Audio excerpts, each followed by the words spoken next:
very positive about our country going forward.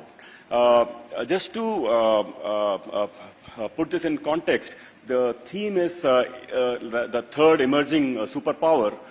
Now, I've tried to focus on 2030, which is just 7 years from today, so that it's just within grasp, and try to see what the economy could look like and what is going to power us ahead. Now, by 2030, India will be like a $7 trillion economy. It's like about $3.4 trillion economy today. And there are various estimates for India's GDP by 2047, which is somewhere between $30 to $40 trillion, depending on various estimates. Let us say, hope the truth is probably somewhere in between. Now, GDP is not just a number. It has a serious implication on the standards of living of people, health, education, roads, infrastructure, all that. Now, for context, since I'm one of the inaugural speakers, I'll try to, frame for you where India is coming from. In 2000, India's per capita GDP was $442. India reached $1,000 per capita in 2008. India reached 2,000 per capita in 2020, and if you divide the $7 trillion by the population of India, like 150 crore people, India's per capita income in 2030 will be like about $4,700. Let us say within touching distance of $5,000. Now, for 45 years, after independence, nothing happened. India GDP stays flat and nothing moved, and it's a very big price to pay. And you can't say this because of India's a democracy, India's a poor country, India just, it's not true. That's not the only reason. All the Southeast Asian tigers, Taiwan, Hong Kong, Malaysia, Singapore, all these countries are equally poor like India in 1960. Per capita income of India and most of these countries were all about maybe $100 or $130. By 1990, which is 30 years from 1960, all these countries had reached per capita income of $6,500 to $7,000, which India has not even reached today. 1990, $6,500. India was at $440. So you really know that India has truly underperformed. And thankfully, somewhere in 1990s, India started doing the reform. And then you see every 10 years, per capita is now doubling. And now the numbers are read out to you. Now, what is the implication of this? This is very important. Now, we say that GDP affects the lifestyle of people. Let me tell you the implication of this. The tax collection of the country today, tax collection, both center and state put together for our country is about 47 lakh crores. Now, this is all GST, netted off what paid to the state, etc. Absolute collection, state and center. India's GDP is 272 lakh crores, 47 lakh crores are tax collection. That translates to 17% of GDP. 17%.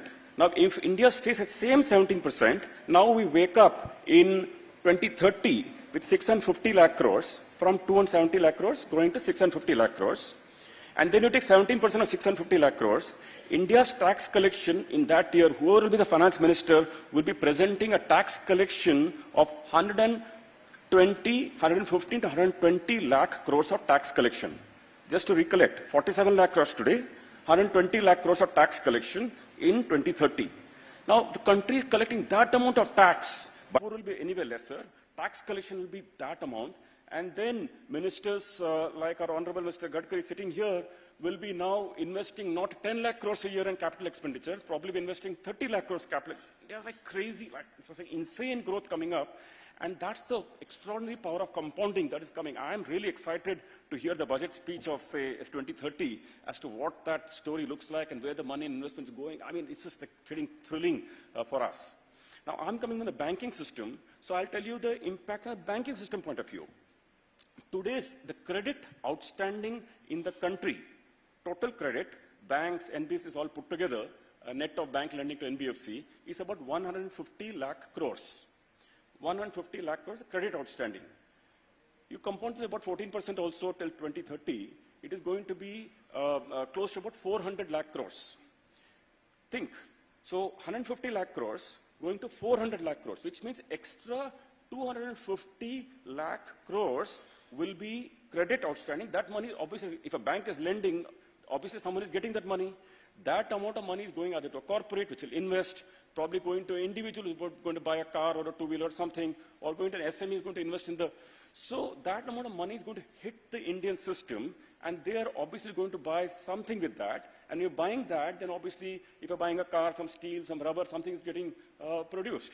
So that whole chain of economy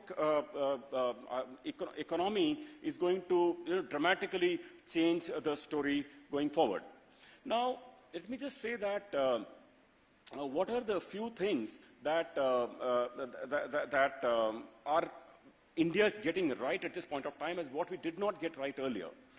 Number one, I told you banking system, credit, from 150 lakh crores to 400 lakh crores. That's a big growth that's going to happen in the next 7 years.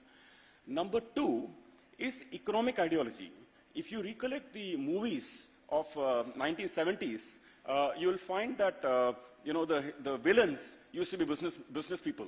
Okay, Pran, Prem Chopra, Amrish Puri. Just think of all those, all of us of that generation very well recollect those names. They were all bad people. All bad people, and the only heroes were the worker union people fighting them. Yes or no? Yeah? And when we see today, you don't find any movie being made like that. Basically now entrepreneurship is now becoming an accepted, it's that the government is talking, we want to grow entrepreneurship, we want to grow the business, and so on. Number two is in terms of the entrepreneurial government that we have. This is also very important.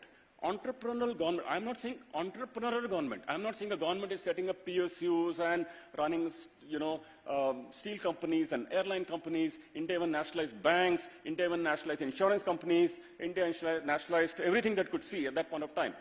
I'm not saying entrepreneurial, I'm saying entrepreneurial government.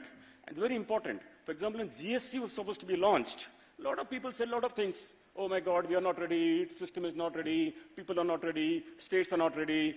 God knows. But at least our government went like a bullet at it and said, we just have to get it done.